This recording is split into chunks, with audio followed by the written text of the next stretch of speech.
中國的黑奴、農民。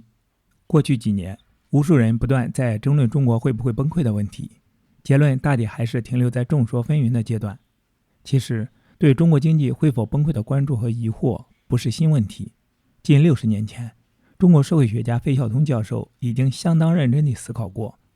我認為其觀點到今天還是值得重溫。他1947年在《不是崩潰，而是癱瘓》一文中說，中國似乎是一切原則的例外。的確，中國在現代西洋人或是熟悉西洋觀念的人看來多少是個謎。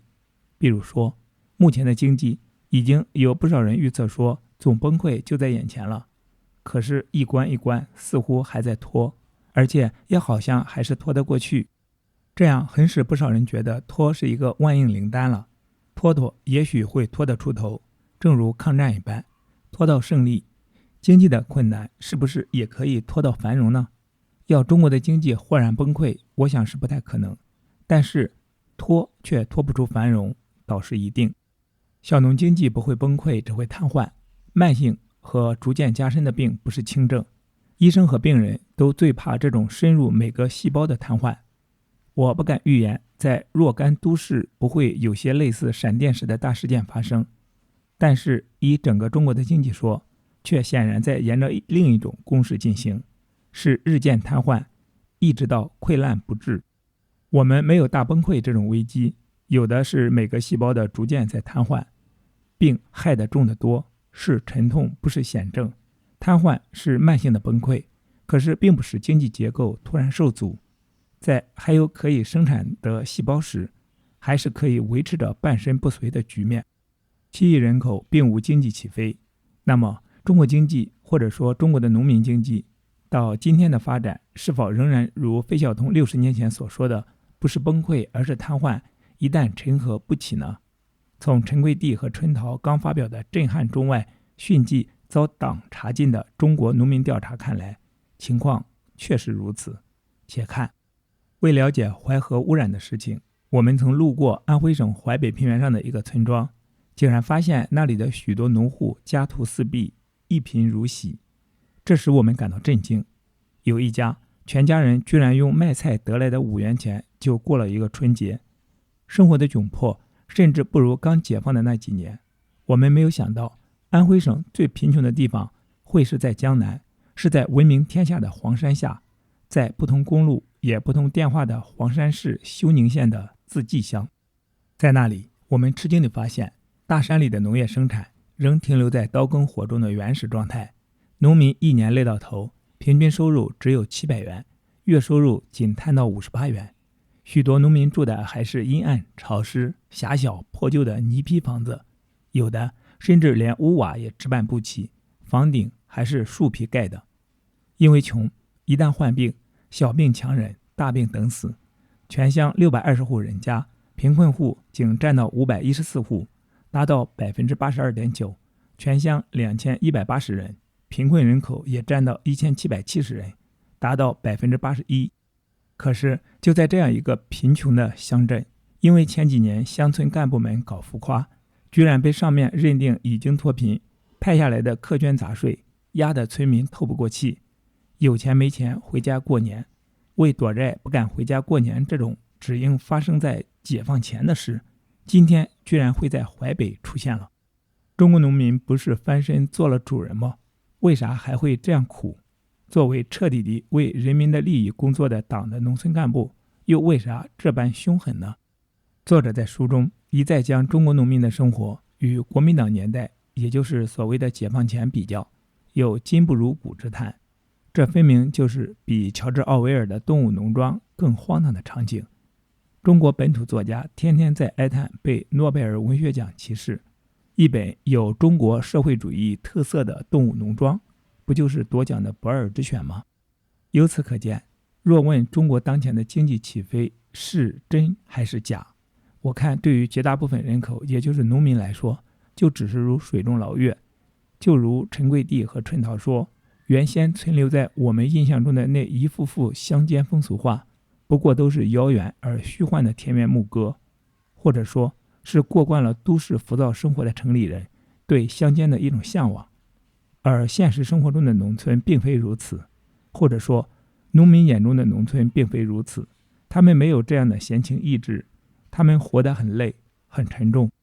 誰人有權先富起來？所以我一直說，中國的發展是极其极端的。有人要蓋全球最高的摩天大楼，但更多人是屋屋片瓦；有人要建沒有人坐得起的磁浮列車，但更多人還是要赤腳走路；有人要斥資百億送人上天，但希望工程的失学小孩還是在等待香港同胞的捐助；有人要将中國的奧運金牌數目推高至僅次於美國，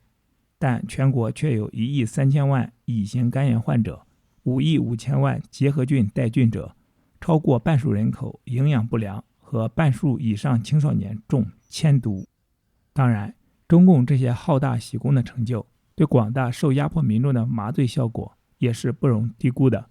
被壓迫者也許以為中國人民就這樣在全世界站起來了，儘管在自己國家之內還是要像狗，而且是亂世狗一樣匍匐而行。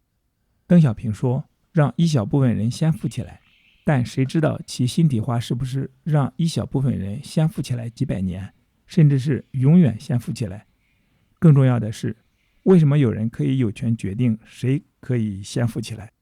中国政府一直能有效严厉鉗制農民，使之成為中國經濟中一支呼之即來、任由驱使的超級生產大軍，並以强有力的人民解放軍子弟兵作為有效嚇唬和鎮壓農民起義的後盾，令中國千瘡百孔的中國經濟能夠將非人承受的負擔轉嫁到農民身上。這是中國經濟儘管千瘡百孔卻不易崩潰的主要原因，也很不幸一直是多方論者議論中國崩溃論時所嚴重忽略的原因。而為了讓中國的失業率數字沒有那麼難看，從而暴露黨的無能，中國政府並沒有把中國農村極其龐大的失業人口計入中國的失業率數字裡面。中國的失業率叫做中國城鎮登記失業率，對於農民的失業率是沒有統計，或者說是沒有公布的。這確實是天下奇聞，